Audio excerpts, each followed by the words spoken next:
E a gente continua falando sobre esse assunto, porque encerram hoje as eleições na Rússia. Os votos poderão ser computados até a tarde de hoje, pelo horário de Brasília. Um pleito polêmico e que repercute em toda a comunidade internacional, de fato. E para tratar sobre esse assunto, nós recebemos o professor de Relações Internacionais e pesquisador em Harvard, Vitélio Brustolin. Professor, tudo bem? Seja bem-vindo, bom dia. Bom dia, Paula, Marcelo. Acho que o José Maria também vai participar. Prazer conversar com vocês. Bom dia a todos. Com certeza. Então, possivelmente, Putin vai superar o seu adversário. Vitória praticamente garantida ao Putin, professor? Paulo, eu vou começar respondendo essa olhando para as eleições de 2018, quando Putin foi eleito no primeiro turno com 77,7% dos votos. Naquelas eleições, 67% da população votou. E aí, o que os observadores internacionais falaram sobre as eleições? Que elas tinham tido violações generalizadas, incluindo enchimento de urnas, né? Ou seja, votos falsos colocados nas urnas, votações forçadas, né? Pessoas forçadas a votar. E nessas eleições, o que acontece? Nós estamos falando de uma autocracia. Tem uma pequena diferença entre autocracia e ditadura, mas na prática é a mesma coisa. Na autocracia existe a aparência de que as instituições são respeitadas, de que se ouve a opinião das pessoas, dos assessores e que há instituições. Na ditadura não é necessária essa aparência. Mas se nós formos comparar, por exemplo, a Rússia do Putin com a Coreia do Norte do Kim Jong-un, na Coreia do Norte o Kim Jong-un foi eleito com 100% dos votos e 0 abstenções. Ou seja, como é que a gente confia numa eleição como aquela? Assim como não tem como confiar numa eleição como essa da Rússia. Isso não sou eu que digo, isso é dito por todos os observadores internacionais independentes da Rússia, inclusive porque os candidatos de oposição do Putin, o Kharitonov, do Partido Comunista, que concorre desde 2000, o Slutsky, né, do Partido Nacionalista Liberal Democrata, ou o Davankov, do Novo Partido Popular, todos eles são pró-Putin, todos eles são pró-Kremlin.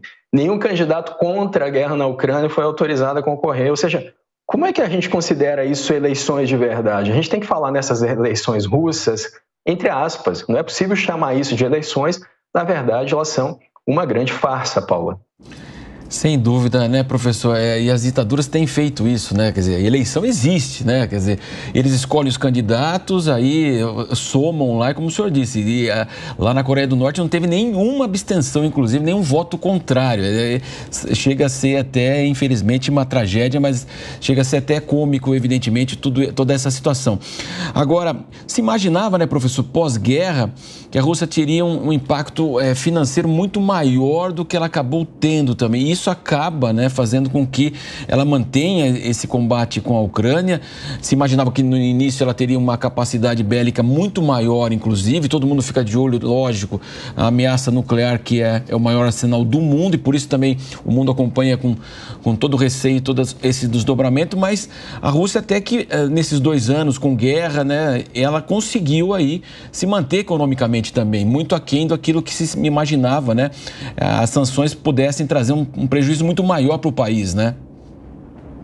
É verdade, mas isso acontece por quê? Porque países que são a favor da soberania de outros, como é o caso do Brasil, que na ONU vota a favor da soberania da Ucrânia, e que ao mesmo tempo são contra o uso da força e contra sanções internacionais, deixam um país como a Ucrânia sem opção. Veja o posicionamento do Brasil. Na ONU, o Brasil defende a soberania da Ucrânia, mas não aceita que a Ucrânia use a força para se defender e receba armas para se defender. E, ao mesmo tempo, não aceita sanções econômicas contra a Rússia. Aí o que acontece? A Rússia bate recorde. Gente, faz muito sentido para o Brasil, o diesel fica mais barato. Agora, geopoliticamente, a nossa situação é que não há coerência no discurso. Ou seja, se é a favor da soberania de um país, o que você faz, então, para defender esse país? Se não pode aplicar sanções e o país não pode se defender. E é por conta disso, e vendendo 8 milhões de barris de petróleo por dia, especialmente para a China e para a Índia, vendendo petróleo.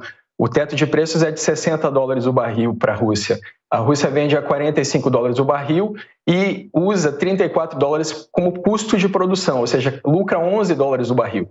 Então, no longo prazo, é claro que isso também não é interessante para a própria Rússia. Se a gente olhar, por exemplo, para a guerra do Afeganistão, que a Rússia travou de 79 a 89, foram 10 anos custosos de guerra, que foi uma das razões para a dissolução da União Soviética.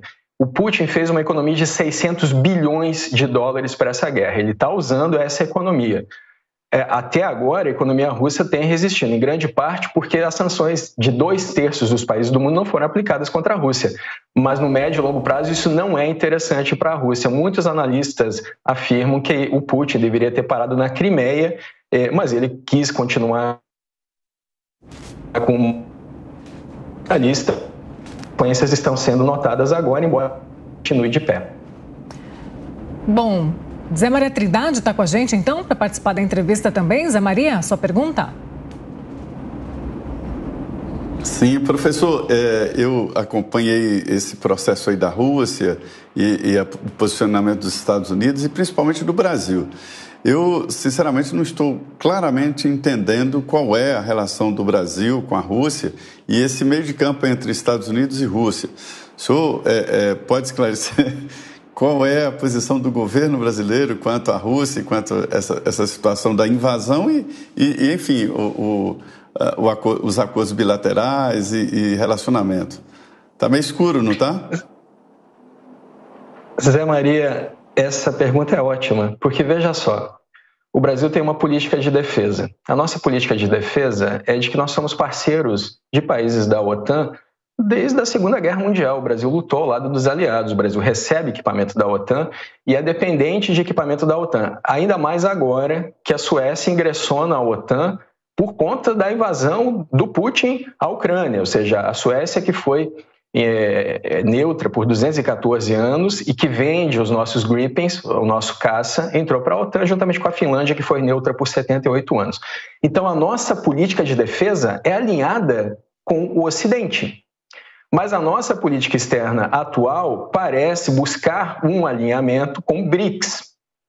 Agora, não haveria nada de errado na política externa ir para uma direção oposta, se a nossa política de defesa não fosse dependente do Ocidente. Como é que a gente vai, por exemplo, numa situação de invasão da China a Taiwan, enviar a nossa marinha para defender a China contra Taiwan, Zé Maria? Não faz o menor sentido, nem geopoliticamente, nem em termos de política de defesa, mas o alinhamento da política externa brasileira vai nessa direção e é um divórcio da política externa com a política de defesa. Não faz o menor sentido, mas é isso que o Brasil vem fazendo, Zé Maria. Nós conversamos com o professor de Relações Internacionais e pesquisador em Harvard, Vitélio Brustolin. Professor, muito obrigada pela participação aqui no Jornal da Manhã de hoje. Obrigado a vocês. Bom domingo a todos. Até mais. Tchau.